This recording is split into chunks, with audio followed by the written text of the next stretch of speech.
ilaha illallah wahdahu la syarikalah wa asyhadu anna Muhammadan abduhu wa rasuluh. Allahumma salli wa sallim ala nabiyyina Muhammad wa ala alihi wa sahbihi wa man ittaba'a hudahu ila yaumiddin, amma ba'd. Ikhwani fiddin rahimani wa rahimakumullah. Alhamdulillah, puji syukur kita panjatkan kepada Allah Subhanahu wa taala atas segala nikmat yang telah Allah Subhanahu wa taala anugerahkan kepada kita semua, sehingga di sore hari ini kembali Allah pertemukan kita untuk mengkaji kitab At-Tadhhib fi Adillati Matnil Ghayati wat Taqrib, yaitu pembahasan dari fikih madhab Syafi'iyah. Ikhwani fiddin, pada pertemuan yang terakhir alhamdulillah kita telah membahas tentang at-tayammum. Maka insya Allah di kesempatan sore hari ini, dengan mengharap pertolongan dan taufik dari Allah Subhanahu wa taala, kita akan masuk ke dalam bab yang baru, yaitu bab tentang an-najasah, ini tentang najis dan cara membersihkannya atau cara menghilangkannya. Baik. Jadi najis dalam mazhab Syafi'iyah ini terbagi menjadi 3. Nah, kita berikan gambaran umum terlebih dahulu sebelum kita masuk ke dalam matan Abi Suja dan syarah dari Syekh Mustafa Buqa. Kita berikan gambaran terlebih dahulu tentang najis dalam pandangan fikih mazhab Syafi'iyah. Dalam mazhab Syafi'iyah, najis itu terbagi menjadi 3. Yang pertama adalah najis yang mughalladhah. Ya, najis yang mughalladhah. Apa najis yang mughalladhah? Najis kelas berat. Ya, maknanya mughalladhah adalah najis kelas berat. Apa najis kelas berat ini? Ini menurut mazhab Syafi'iyah adalah anjing dan babi. Ya, anjing dan babi. Anjing dan babi ini kalau terkena tubuh kita atau pakaian kita atau tempat karpet misalnya di rumah kita ada anjing dan babi, maka ini termasuk najis yang mughalladhah, yang kelas berat. Kemudian cara membersihkannya adalah dicuci 7 kali dan 1 kali dicampur dengan tanah. Ya, nanti insya Allah kita akan bacakan hadisnya yang menunjukkan bahwa najis mughalladhah, cara mensucikannya adalah dicuci 7 kali dan kemudian 1 kali dicampur dengan tanah. Ini yang mughalladhah. Pakai dha ya, mughalladhah. Adapun yang kedua, barakallahu fikum, adalah najis mukhaffafah. Najis kelas ringan. Ya, najis kelas ringan. Apa itu najis kelas ringan? Yaitu air kencing bayi laki-laki yang belum makan apapun kecuali ASI.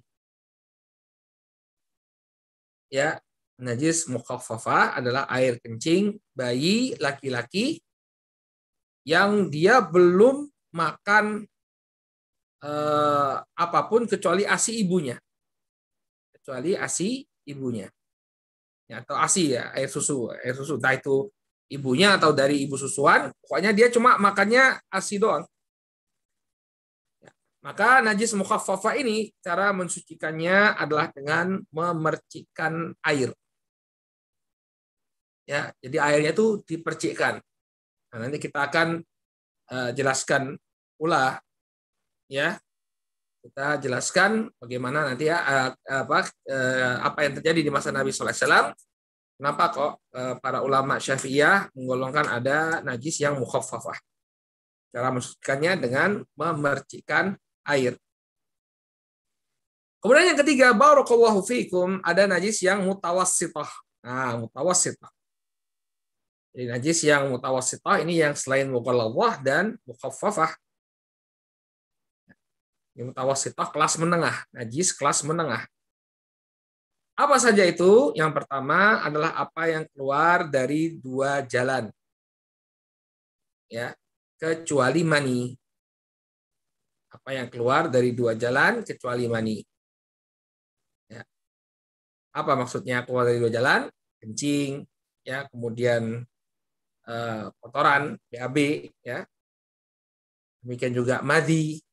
Ya, madhi itu najis ya, madhi itu najis. Jangan dikira nggak najis ya. Makanya oral seks itu haram. Kenapa? Karena ketika seorang wanita dia melakukan oral seks ya itu dia makan najis, nggak boleh, haram. Baik. Yang pertama yang keluar dari dua jalan kecuali mani. Ya, mani nanti ada pengecualian. Kenapa? Karena Nabi SAW dulu mani yang mengering itu tidak dibasuh tapi cuma dikerik. Jadi dia bukan najis, ya, bukan najis. Kemudian yang kedua darah dan nanah. Ya, kecuali dalam kadar yang sedikit. Darah dan nanah kecuali dalam kadar yang sedikit. Ya. Darah misalnya nyamuk ya, antum tepuk nyamuk, nah itu bukan najis ya, kecuali darahnya sedikit. Ya juga nanah. Ya, nanah itu sebenarnya juga dia bagian dari darah ya, darah yang membusuk. Maka ini adalah najis.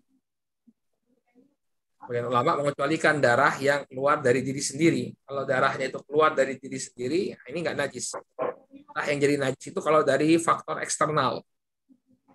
Dari faktor eksternal, bukan dari diri sendiri. Baik. Kemudian yang ketiga adalah bangkai. Kecuali hewan laut dan belalang.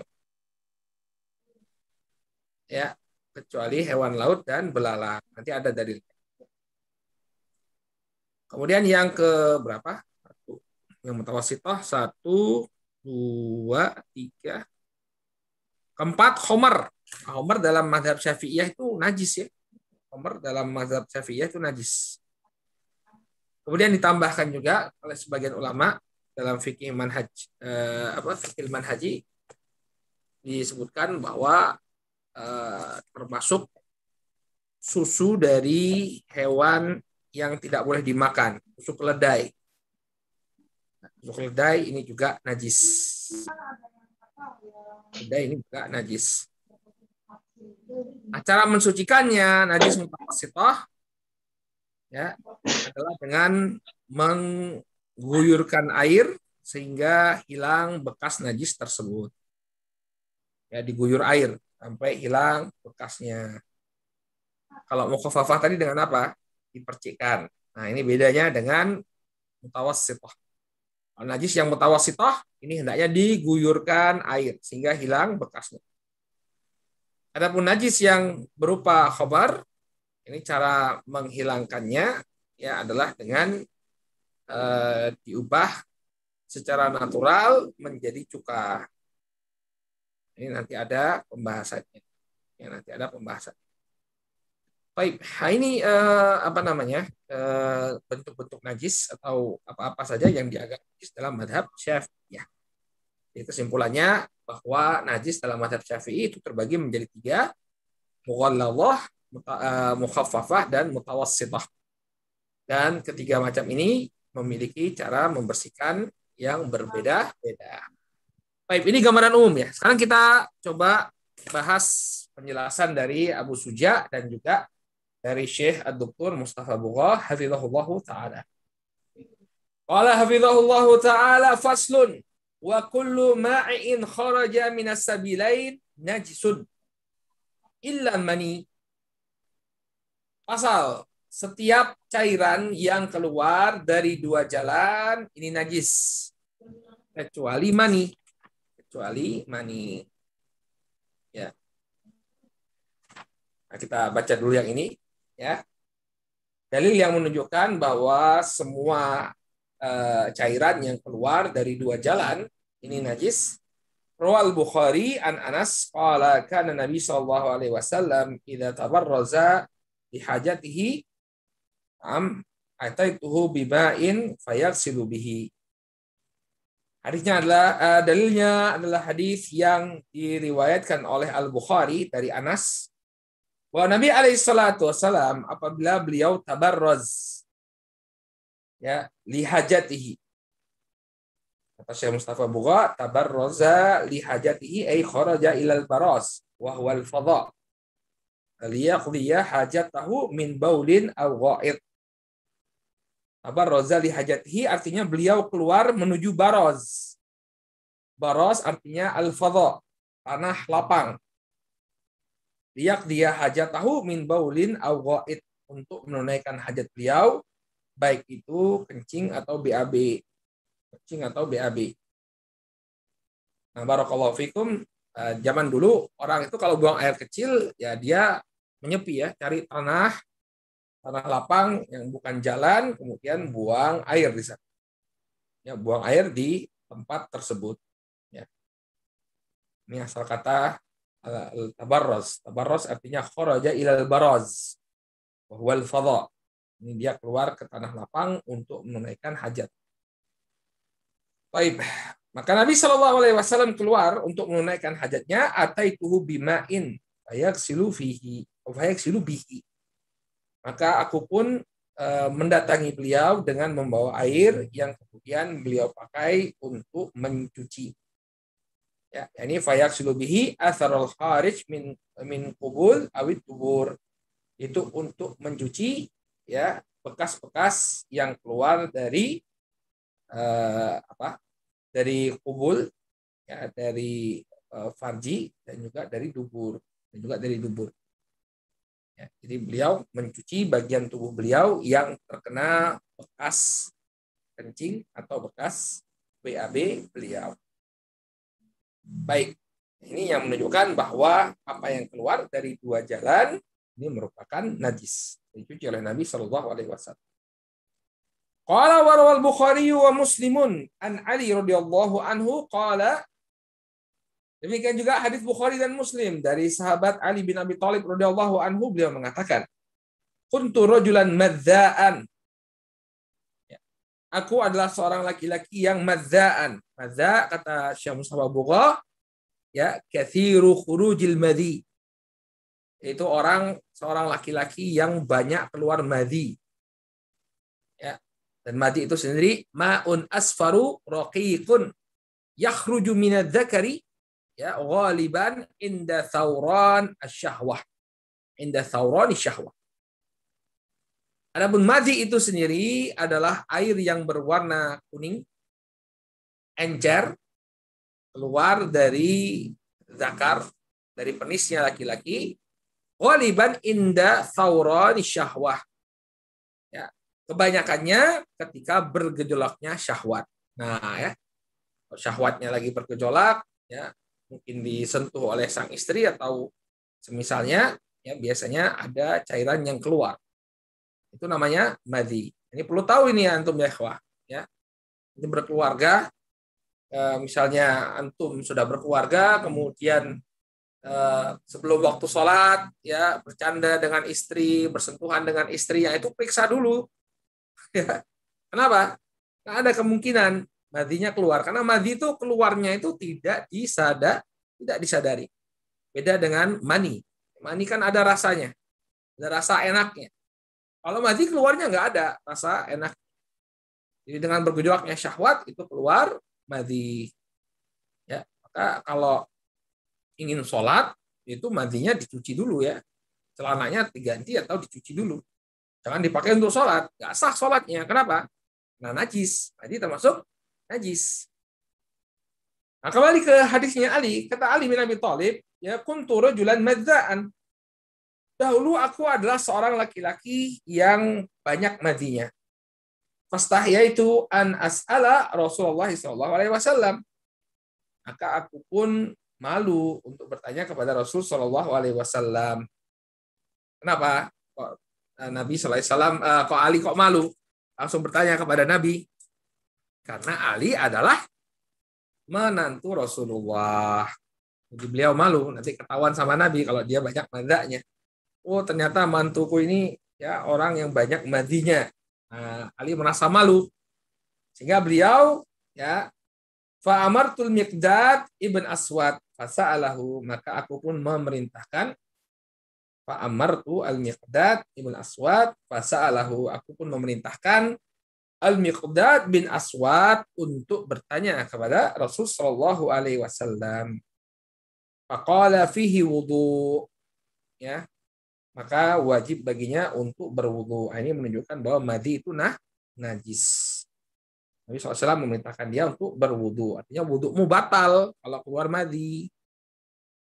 Naim wali Muslim wa yaghsilu dzakarahu wa yatawaddo. Hendaknya dia cuci dzakarnya. Nah, ini juga menunjukkan bahwa madhi najis. Nabi memerintahkan untuk mencuci dzakarnya, mencuci penisnya.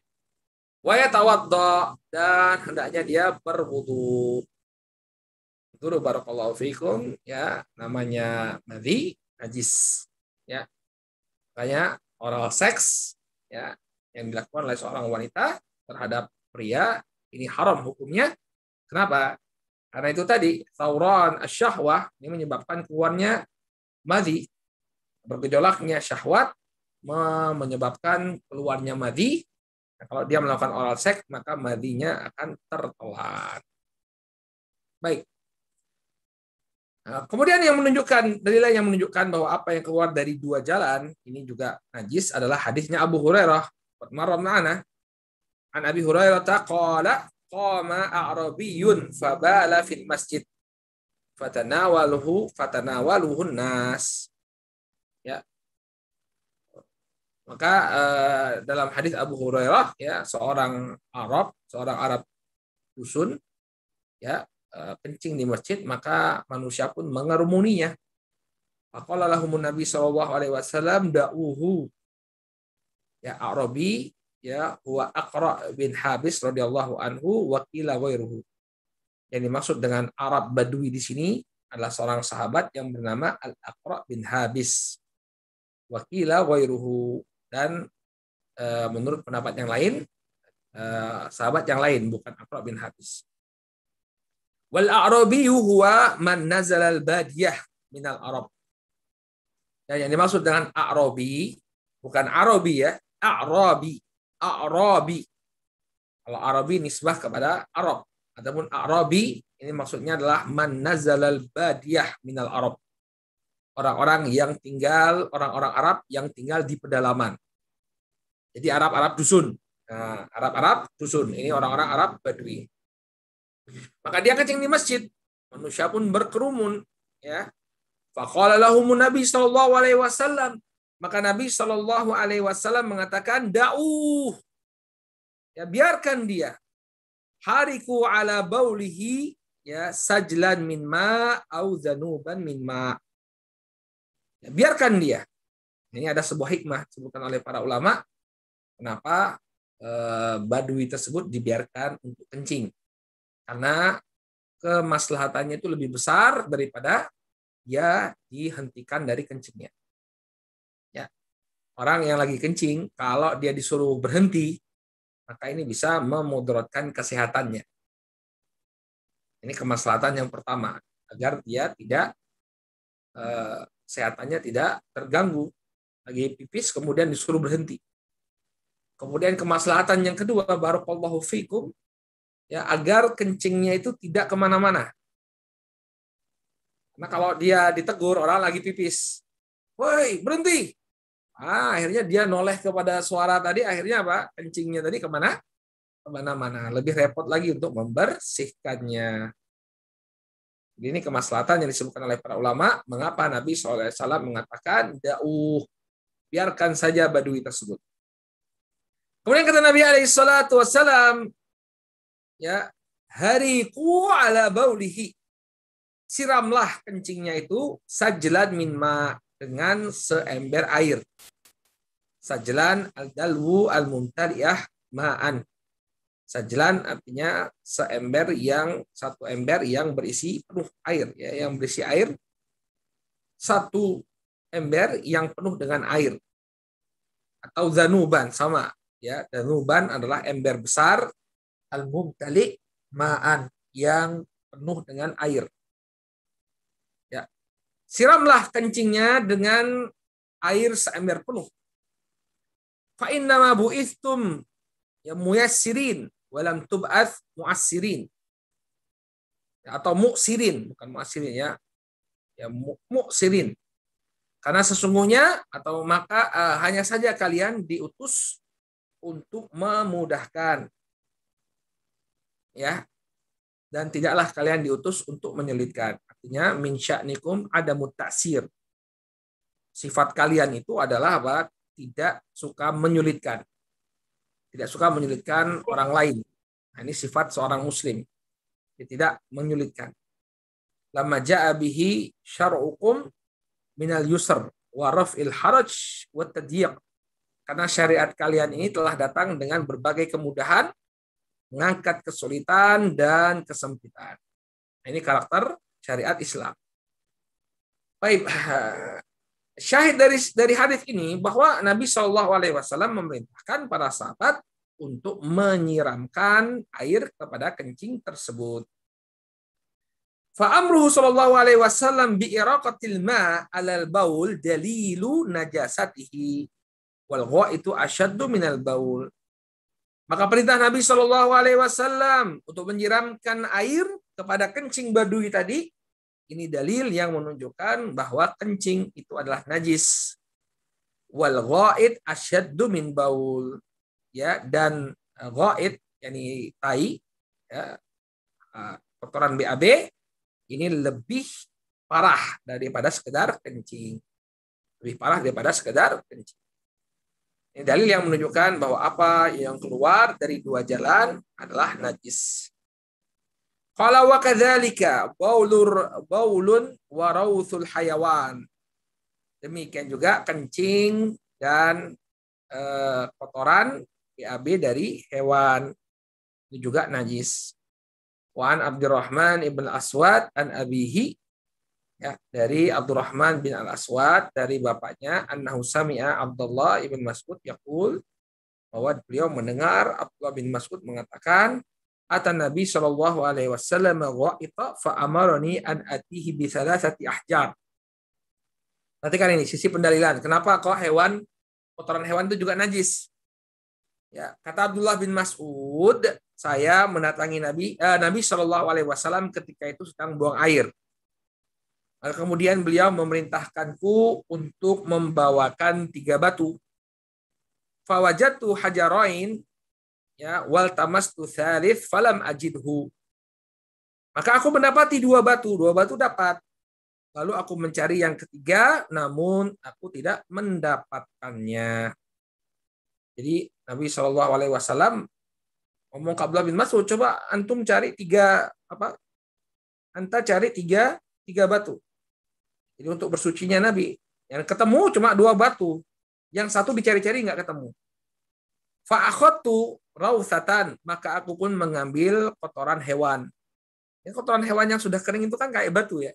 Kotoran hewan kan kayak batu. Fa ataitu biha, lalu aku pun memberikan itu kepada Rasulullah. Fa'akhadha al-hajarain wa al-qarawthah.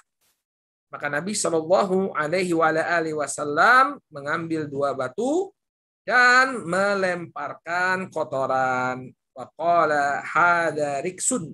Nah, maka Nabi SAW kemudian mengatakan ini najis. Nah, ini ada dalilnya. Ya. Jadi ketika Abdullah bin Mas'ud bawa kotoran hewan tadi, walaupun sudah mengering, hadza riksun kata Nabi. Nah, ini najis. Wariksu an-najis kata beliau. Riks artinya najis. Warauth huwa ma yakhruj min duburil hayawan. Dan rauth adalah kotoran hewan. Wa yuqasu ma yakhruju minal qubul ala ma yakhruju minal dubur. Dan dikiaskan apa yang keluar dari al-qubul, apa yang keluar dari dubur. Ya, jadi apa? Kencing kalau nya itu najis, kan Nabi SAW mengatakan bahwa ini riks, ya, ini riksun. Ini hadisnya Sahih Bukhari ya, dalam Sahih Bukhari ya. Nah, berarti apa? Kalau itu keluar, yang keluar dari dubur itu najis, maka yang keluar dari kubulnya juga najis. Jadi ini pendapat mazhab Syafi'iyah bahwa kotoran hewan dan juga kencingnya itu najis. Ya, kotoran hewan dan kencingnya itu najis. Nah, kalau atau belajar fikih mazhab Hambali beda lagi nanti ya. Kalau hewan itu dimakan tuh nggak najis tuh menurut mereka. Tapi kalau menurut Syafi'iyah najis. Ya, kotoran hewan itu najis. Nabi SAW dengan jelas mengatakan hadariks, ya, hadariksun. Ini adalah najis. Qala fadalat hadhil ahadits ala najasatil asya' al-madhkurah. Bi ghuslihi sallallahu alaihi wasallam laha awil amri bi ghusliha awit tasrih binajasatiha. Maka hadis-hadis ini menunjukkan kenajisan perkara-perkara yang kita sebutkan, ya, apa yang keluar dari dua jalan. Kenapa? Karena yang pertama Nabi mencucinya, atau yang kedua Nabi memerintahkan untuk mencucinya, atau Nabi secara sharih mengatakan tentang kenajisannya. Hadza riksun. Nah, ini kan tasrih. Tasrih binajasatiha. Qala wa qisa ma lam yuzkar fiha mimma yakhruju minas sabilain ala ma dzukir. Dan dikiaskan dengan apa yang sudah disebutkan, apa-apa yang keluar dari dua jalan, ya, sebagaimana yang telah kita sebutkan. Jadi apapun yang keluar dari dua jalan itu, ya, kecuali mani, maka yang demikian najis. Demikian najis. Qala illal mani, kecuali mani. Nah, ini yang dikecualikan. Yang dikecualikan dari apa yang keluar dari dua jalan. Kalau mani nggak najis. Ya, dalil yang kata beliau, minal insani wa jami'il hayawanat ma'adal kelbi wal khinzir. Ya, mani, kecuali mani, yang dimaksud dengan mani di sini adalah maninya manusia dan seluruh hewan kecuali anjing dan babi. Ya, kalau anjing dan babi maninya najis. Ya, kalau hewan, ya, selain anjing dan babi, maka maninya sama kayak mani manusia, tidak najis. Apa dalilnya Ustadz? Kok mani kan keluar dari dua jalan juga, tapi apa dalilnya yang menunjukkan bahwa mani itu tidak najis? Kata beliau, amma manil insan, ya, falamma rawathu Aisyah radhiyallahu anha qalat. Adapun mani manusia, ya, dalilnya adalah apa yang diriwayatkan dari Ummul Mukminin Aisyah radhiyallahu anha. Qalat, beliau mengatakan, kuntu afruqul maniyya min thawbi Rasul sallallahu alaihi wasallam. Saya pernah mengerik mani dari pakaiannya Rasul sallallahu alaihi wasallam, tsumma yadhhabu fa yusalli fi. Lalu beliau pun pergi dan sholat dengan mengenakan baju tersebut. Ya. Kan mani itu kalau dia kena baju kan lama-lama mengering. Kalau mengering kan dia kayak lilin, bisa dikerik-kerik. Ya, itu pernah ngerik-ngerik nggak? Ya. Kalau ya belum pada nikah, ya, kalau belum nikah ya berarti pas ihtilam, ya, pas ihtilam kemudian pagi-pagi biasanya udah kering. Nah, itu kan bisa dikerik. Krik, ya, hilang. Ya. Maka dia Aisyah pernah mengerik mani yang sudah mengering tersebut, ya, yang ada di baju Rasulullah SAW. Kemudian Rasulullah SAW pergi dan sholat dengan menggunakan pakaian tersebut. Walau kana najasan lam yakfi fihi al-farq. Kalau mani itu adalah najis, maka nggak cukup hanya dikerik. Ya. Apa bahasa Melayunya, Bang? Dikerik tuh, ya, dengan kuku, krik, ya. Dihilangkan bekasnya itu dengan kerik. Nah, itu menunjukkan bahwa apa? Bahwa air mani itu bukanlah najis. Karena kalau dia najis maka tidak cukup dikerik, tapi harus apa? Disiram atau dibasuh dengan air. Baik. Kalau wa amma mani, namun takhrij hadisnya kita nggak baca, ya. Amma mani mani ghairi adami fali annahu aslul hayawan tahir. Terus apa dalilnya yang menunjukkan bahwa mani dari hewan selain anjing dan babi itu suci? Karena mani itu merupakan asal dari hewan yang suci. Ya, fa ashbaha manil adami. Maka dia serupa dengan mani, ya, manusia. Ya. Kan hewan itu kan suci, ya nggak? Ya. Sapi itu suci nggak? Suci. Kemudian kambing suci nggak? Suci. Ya. Ayam suci. Kalau ayam nggak ada mani, ya, sorry, afwan. Ya, kambing, kemudian sapi, unta, ini kan suci. Nah, kambing, unta, sapi ini berasal dari mani. Nah, ulama sepakat kalau kambing itu suci, maka asalnya juga suci, ya nggak? Apa asalnya mereka? Asal mereka adalah mani, ya kan? Mani yang berkembang dalam ovum induk mereka, ya, atau dalam rahim ibu mereka, sehingga maninya mereka adalah tohir. maka dihukumi sama dengan mani manusia. Wa ammal kalbu wal khinzir fali najasati ainihima. Adapun maninya anjing dan babi karena ainnya, zatnya anjing dan babi itu sudah najis. Maka tentu maninya juga najis. Ini juga najis. Nah, ini dalil yang menunjukkan bahwa mani manusia dan hewan selain anjing dan babi adalah bukanlah najis, dikecualikan dari najis. Baik. Baik. Kemudian kata beliau, wa ghuslu jami'il abwal wal awrath wajibun. Dan membasuh kencing dan kotoran BAB ini hukumnya wajib. Illa baulas sabi alladzi lam ya'kulit ta'am fa innahu yadhkur bi rasyil ma' alaih. Kecuali kencingnya anak laki-laki yang belum makan sesuatu, maka dia disucikan dengan memercikkan air. Nah, ya. Jadi air itu apa? Kotoran itu diguyur. Ya, najis itu diguyur. Kecuali apa? Kecuali ya kencingnya anak laki-laki yang belum makan apapun kecuali ASI. Ini menunjukkan bahwa apa tadi? Kita bilang najis yang apa? Mukhaffafah. Najis ya, tapi mukhaffafah. Ya, najis yang mukhaffafah. Yang cara mensucikannya hanya dengan memercikkan. Qala dalla ala dzalika ma sabaqa fil hasyah min as-sahifah qablaha fil ahadits. Ya, dalilnya adalah apa yang sudah kita sebutkan ya dalam catatan kaki di halaman tadi. Ya, Nabi sallallahu alaihi wasallam memerintahkan para sahabat untuk apa? Untuk menyiram kencingnya badui. Ya.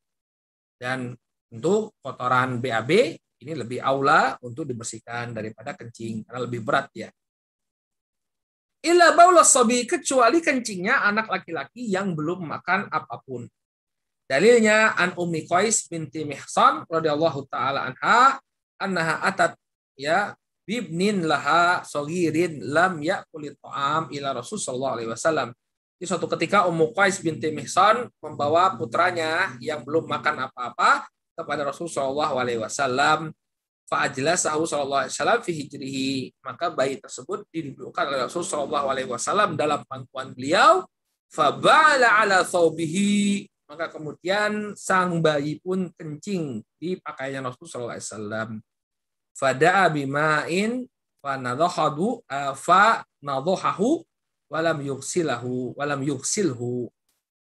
Maka Nabi sallallahu alaihi wasallam minta didatangkan air lalu beliau pun memercikkannya dan tidak mencucinya. Nah, ini dalil yang menunjukkan kalau bayi laki-laki yang baru makan ASI saja, belum makan yang lainnya, ini kencingnya dibersihkan dengan memercikkan air. Nadhahahu artinya rasyahu bihaitsu amul mahal bil ma' wa ghammarahu biduni sailan. Nabi memercikkan dalam artian ya beliau memercikkan air ke tempat najis tersebut dan membasahinya tanpa mengalirkan air. Jadi dibuat basah tapi bukan dengan mengalirkan air. Dipercikkan. Ya. Fa idza salama kana ghuslan. Kalau dialirkan air itu namanya ghusl, membasuh, mengguyur. Ini enggak diguyur, cuma apa? Dipercikkan. Nah, ini dalil yang menunjukkan kalau kencingnya bayi laki-laki yang belum makan apa-apa, ini najis mukhaffafah, cara membersihkannya adalah dengan memercikkan air. Kalau dicuci gimana Ustaz? Ya nggak apa-apa. Ya, minimal, ini kan kriteria minimum. Kriteria minimumnya adalah apa? Dipercikkan air. Dalil lain yang menunjukkan bahwa kencingnya bayi laki-laki ini tidak perlu dicuci, hanya dipercikkan air. Wa an Ali ibn Abi Thalib anna Rasul sallallahu alaihi wasallam qala fi baulil gulam ar-radi'.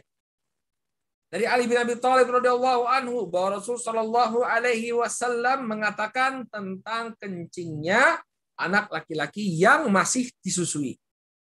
Yundahu ya yundahu baulul gulam wa yuksalu baulul jariyah. Ya.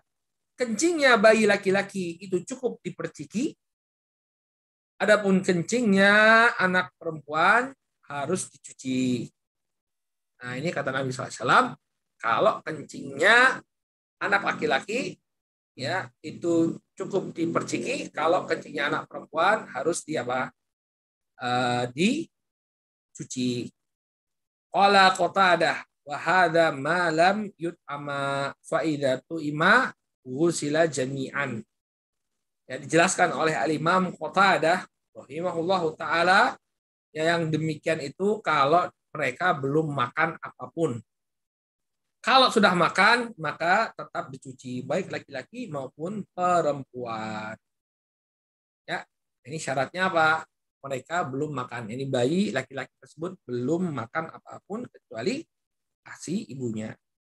Nah, ini juga menunjukkan kepada kita, ya, kalau antum nanti, ikhwan, punya anak bayi, itu jangan langsung, kalau misalnya bayi kemudian pipis, ya, bajunya terkena pipis, itu jangan langsung dimasukkan ke mesin cuci. Ya, kalau antum nyuci dengan mesin cuci, tapi dicuci dengan air mutlak terlebih dahulu. Ingat, kita dalam bab elma, ya. Air yang mensucikan itu apa? Air mutlak. Maka dalam mazhab Syafi'i, ya nggak boleh misalnya langsung masuk ke air sabun. Kenapa? Air sabun itu bukan mak mutlak, bukan air mutlak, ya. Nah, ini sebagian, ya, kalau menurut mazhab Syafi'i sih, kalau dia mau ikut mazhab yang lain ya terserah. Tapi dalam mazhab Syafi'i, ya mencuci pakaian yang terkena najis itu harus dengan air mutlak.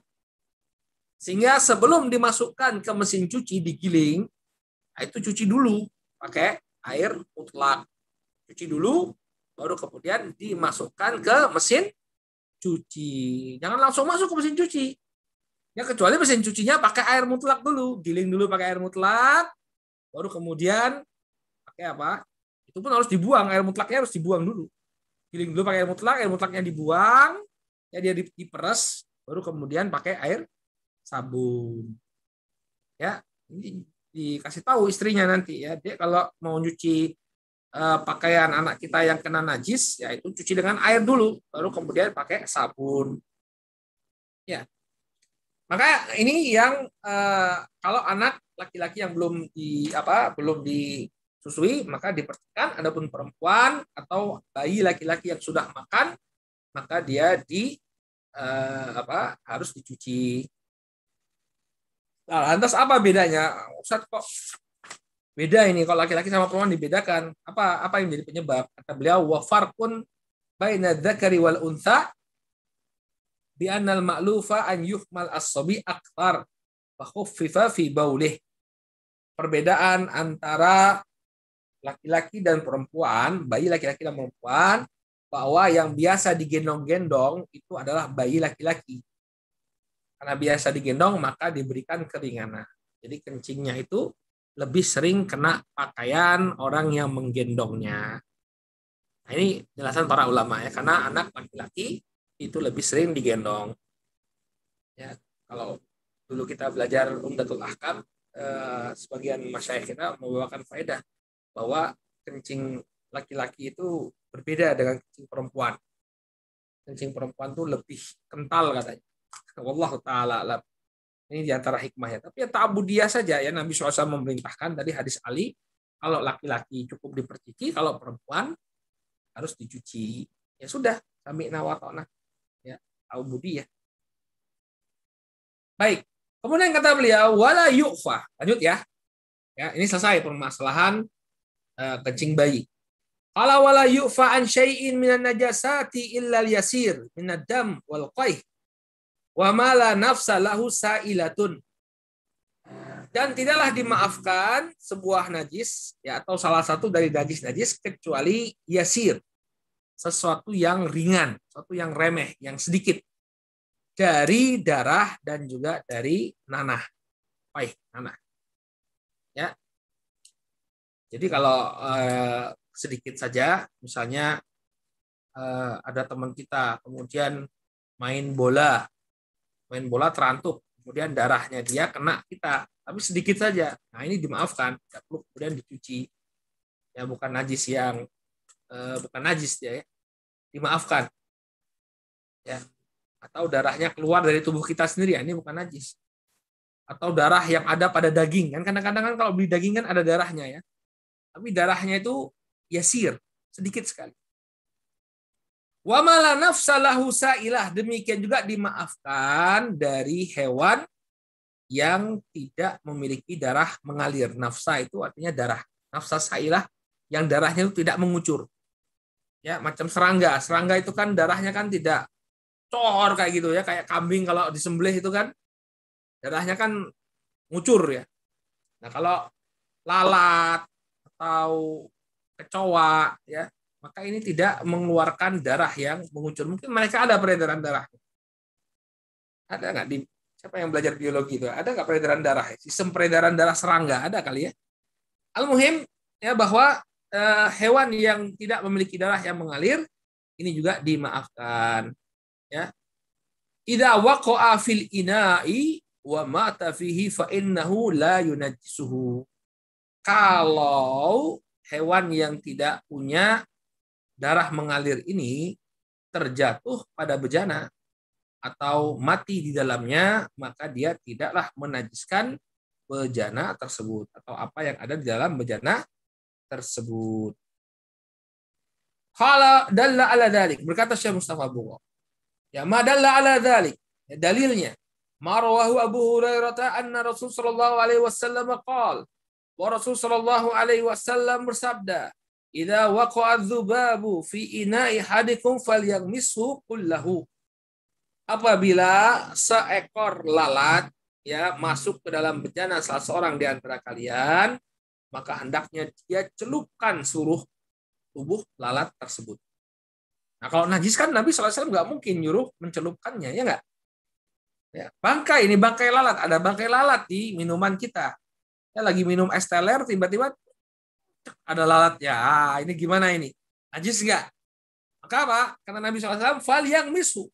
Hendaknya dia celupkan kullahu, semuanya. Ya, dia celupkan semuanya. Thumma lihat rohhu. Hendaknya dia buang. Habis dicelupin, dibuang. Jangan dimakan, tapi dibuang. Qala fa inna fi ahadi janahaihi syifa wa fil akhari da. Karena sesungguhnya di salah satu sayapnya terdapat penawar dan di salah satu sayapnya terdapat penyakit. Ya, jadi di tubuh lalat itu ya, sebagian tubuhnya itu mengandung penyakit, sebagian lagi justru menjadi penawarnya. Qala wajhul istidlal annahu law kana yunajjisuhu lam ya'mur bi ghamsihi. Kemudian sisi pendalilannya bahwa Nabi SAW ya kalau memang lalat itu najis maka nggak mungkin Nabi SAW memerintahkan untuk mencelupkannya. Tapi kenyataannya Nabi memerintahkan untuk mencelupkannya. Berarti apa? Bukan najis. Wa qisa bidzubabi ya wa qisa bidzubabi kullu ma fi ma'nahu min kulli maitatin laisa laha damun yasilu minha. Dan dikiaskan dengan lalat ya semua hewan yang sama atau semakna dengan lalat dalam artian apa? Bangkainya itu tidak ada darah yang mengalir darinya. Ya, jadi bangkai lalat, semut, ya, dan yang semisalnya ini bukanlah najis. Baik, ya. Jadi ini yang dimaafkan ya. Jadi dia tidak termasuk najis. Qala wal hayawanu kulluhu tahirun illa al-kalba wal khinzira wa ma tawallada minhuma aw min ahadihima. Dan seluruh hewan semuanya adalah suci. Jami'ul hayawan tahiratul ain halal hayat. Semua hewan yang masih dalam keadaan hidup itu suci. Ya, kucing, kambing, sapi, ya, itu semua suci. Yang tidak suci apa hewan? Hewan yang tidak suci illal kalba wal khinzir. Yang enggak suci itu anjing dan babi. Wa ma tawallada minhuma, dan turunannya. Ya, misalnya anjing kawin sama serigala. Ya. Bisa katanya anjing kawin sama serigala, maka keturunan anjing dan serigala itu dihukumi sebagai anjing. Atau babi kawin sama apa? Nggak tahu saya. Bisa kawin sama apa nggak babi? Al-muhim ya, anjing atau babi atau yang dilahirkan terlahir dari anjing dan babi, maka itu adalah najis. Kenapa? Kata Syekh, li'anna kullan minhuma najasul ain, karena ainnya itu, zatnya itu memang najis. Sebagaimana yang Allah firmankan, ya aulah mal khinzir fa innahu rijs. Ya, dilarang kita untuk makan daging babi karena dia adalah rijs. Rijs itu artinya najis. Ya. Wali hadithi al-amri bit tathhir min wulugil kalbi al-ati fil hasyah ar-rabi'ah. Ya. Demikian juga hadis yang lain yang menunjukkan anjing itu najis adalah perintah untuk membersihkan jilatan anjing yang akan datang. Nanti akan datang dalil. Ya. Jadi bangkai atau hewan itu semuanya suci. Ya, kalau mereka dalam keadaan hidup, ya, dalam keadaan hidup hewan itu suci kecuali anjing dan babi dan apa yang terlahir dari keduanya. Demikian juga wal maitatu kulluha najisatun illa samak wal jarat wal adami. Dan semua bangkai adalah najis kecuali ikan, kemudian belalang, dan juga adami, dan juga manusia. Ya. Yang juga tadi kita sebutkan ya, hewan yang laisa laha nafsun sairah, yang tidak memiliki darah yang mengalir. Ya. Kemudian ikan kenapa? Karena ikan itu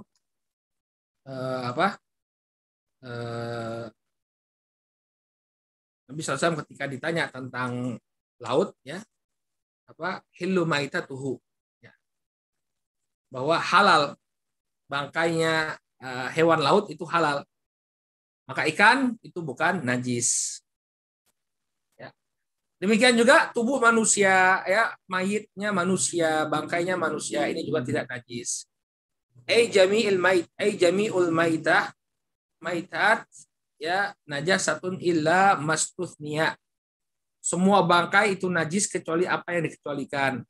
Waqad dalla ala taharati maitatil adami ma sabaqa fi hasyah tsani sahifah ya 12. Ya, dan apa yang menunjukkan bahwa bangkai manusia itu suci adalah apa yang telah lewat dari catatan kaki nomor 2 di halaman 12. Ini beliau bawakan dalil walaqad karramna bani Adam. Kami muliakan bani Adam. Ya, sehingga apa?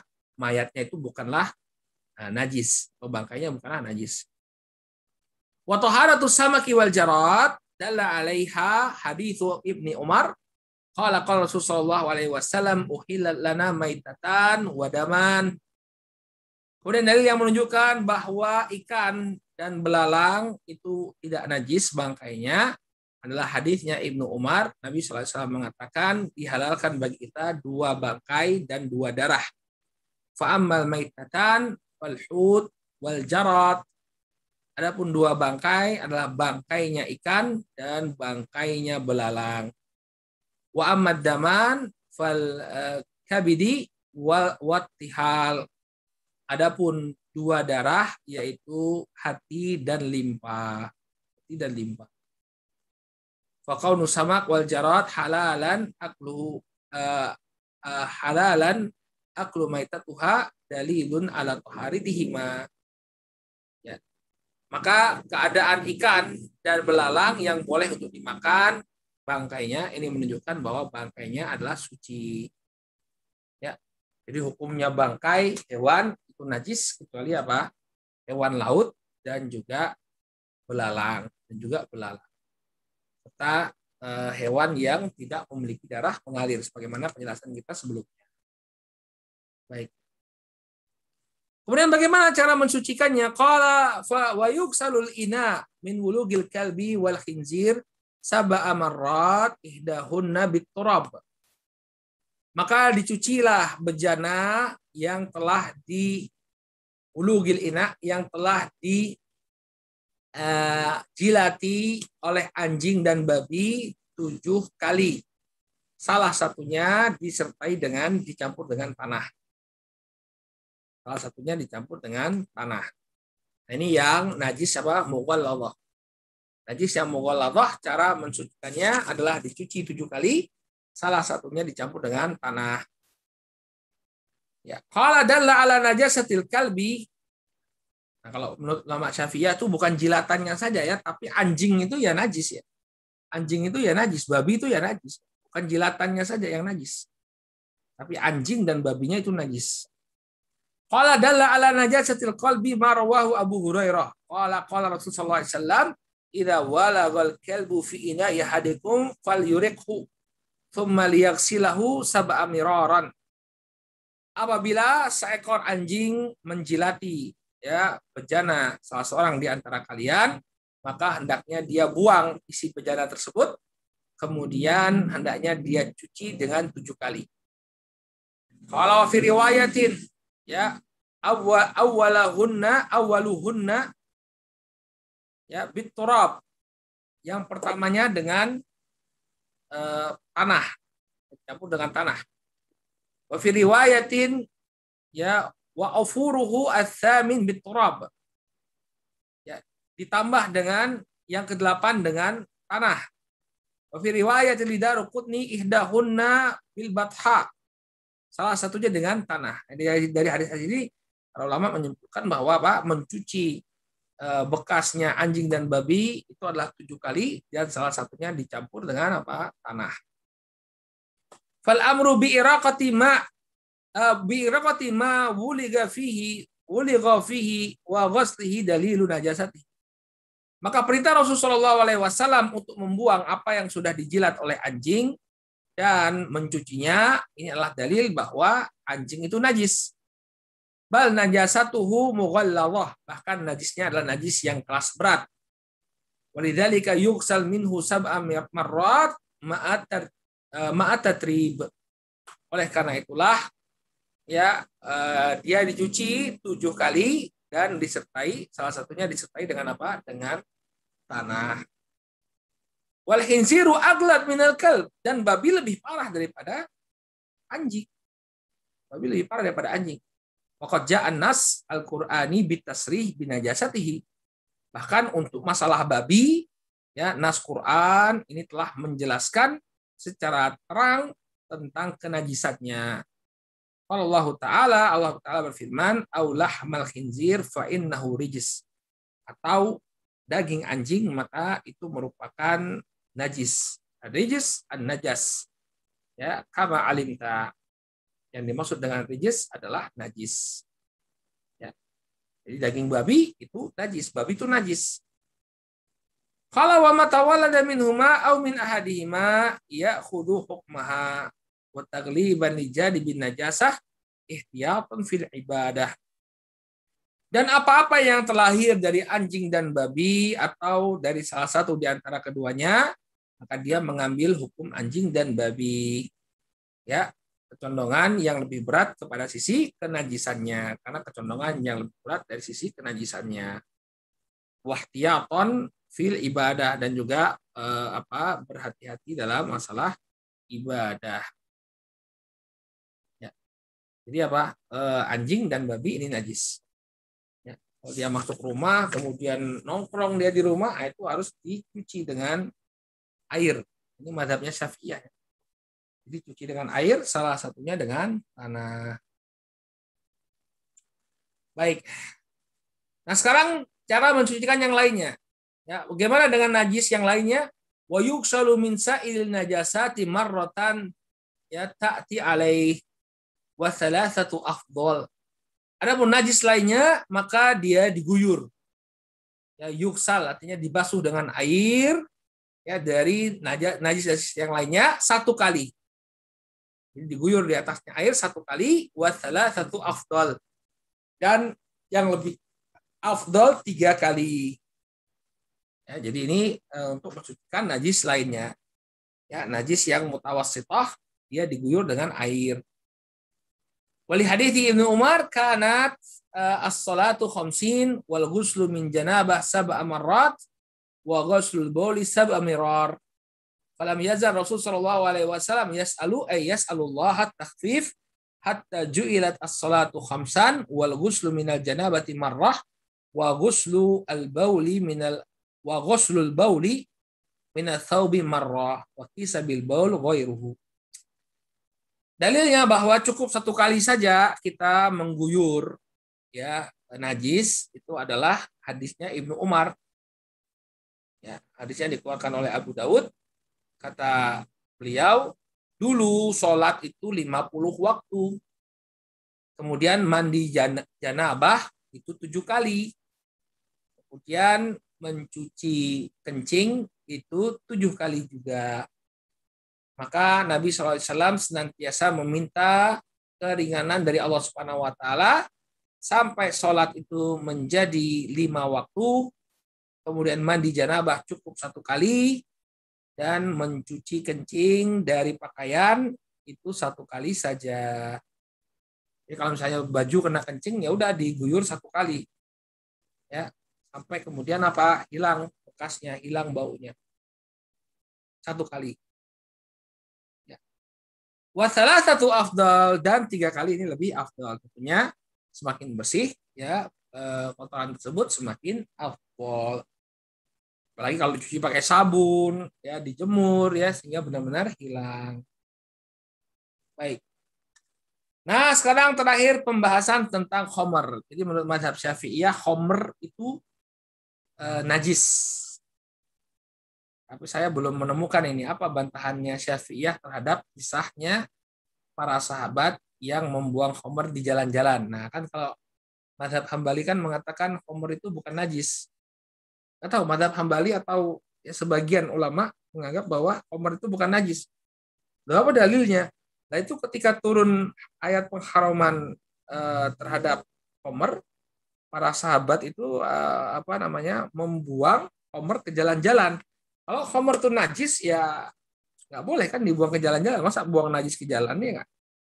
Terusnya dibuang di tempat yang jauh, tidak kemudian membuat jalan yang dilalui oleh manusia bernajis. Ya nggak? Benar nggak? Makanya ini ya. Ini belum saya cari ya, PR ya. Mas Diki ingatkan ya nanti ya, coba. Ini pertanyaan Ustaz ya. Kenapa kok dinajiskan oleh Asy-Syafi'iyah padahal pernah dibuang gitu ya oleh para sahabat. Baik, sekarang masalah khamr. Wa idza takhallalat al-khamratu ya bi nafsiha tahurat. Apabila khamr itu berubah menjadi cuka dengan sendirinya, maka dia pun suci. Nah, jadi kalau khamr itu memang najis. Tapi kalau dia sudah berubah menjadi cuka, ya, telah berubah menjadi cuka, maka dia suci dengan sendirinya. Li'anna illatan najasati al-iskar faqad zalat bit takhallul. Karena yang menyebabkan dia najis adalah membuat mabuknya. Maka membuat mabuknya tadi ya sudah hilang karena berubah menjadi cuka. Cuka kan tidak memabukkan. Jadi kan khamr itu kan dia terjadi fermentasi ya. Terbentuknya khamr itu dari fermentasi, entah fermentasi kurma atau fermentasi anggur, ya kemudian dia berubah keluar alkoholnya menjadi memabukkan. Nah ini dalam sebagian waktu khamr ini nggak abadi ya. Kalau kita simpan lebih lama dia berubah menjadi cuka. Ya, jadi cuka berarti sudah hilang alkoholnya. Ya, maka kata beliau di sini, maka ilah najasahnya itu adalah memabukkan. Kalau sudah nggak memabukkan lagi, ya maka dia apa? Suci. Ya, wa idza takhallalat al-khamratu bi nafsiha tahurat. Maka kalau khamr itu berubah menjadi cuka, maka dia pun suci. Tapi wa in khullalat bi tarhi syai'in fiha lam tathur.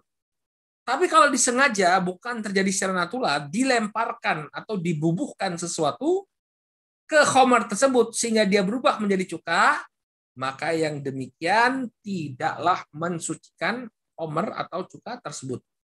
Ya, jadi bedakan. Kalau cukanya itu terbentuk secara natural, ya kita nggak apa-apain, fermentasi natural saja. Wah ini ada khamr, tapi kemudian dia berubah jadi cuka, maka cuka yang diproduksi dari khamar tersebut ini bukan najis. Akan tetapi kalau sudah ada khamar, lalu kita ingin ubah ini jadi cuka, kita bubuhkan sesuatu, maka ketika dia berubah menjadi cuka, ya cuka ini tetap najis, tetap dihukumi sebagai khamar. Kenapa? Li'anna, kata beliau.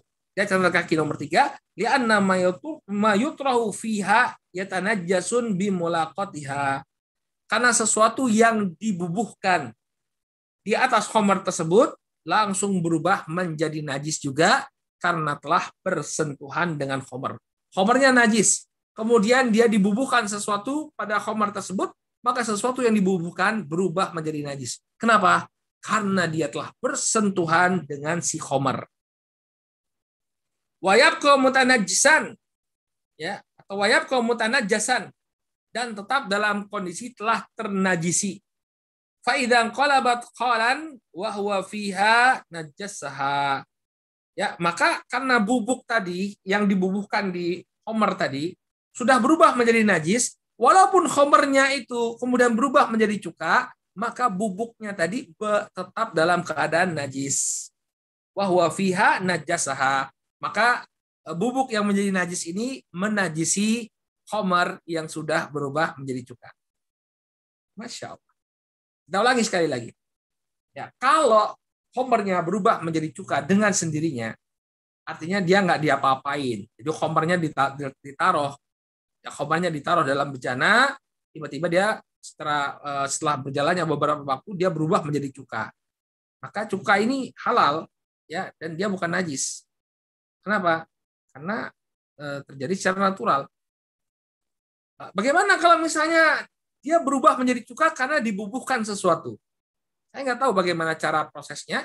Mungkin misalnya dia ditambah raginya. Ini sudah jadi khamar, tambah raginya biar dia berubah menjadi cuka.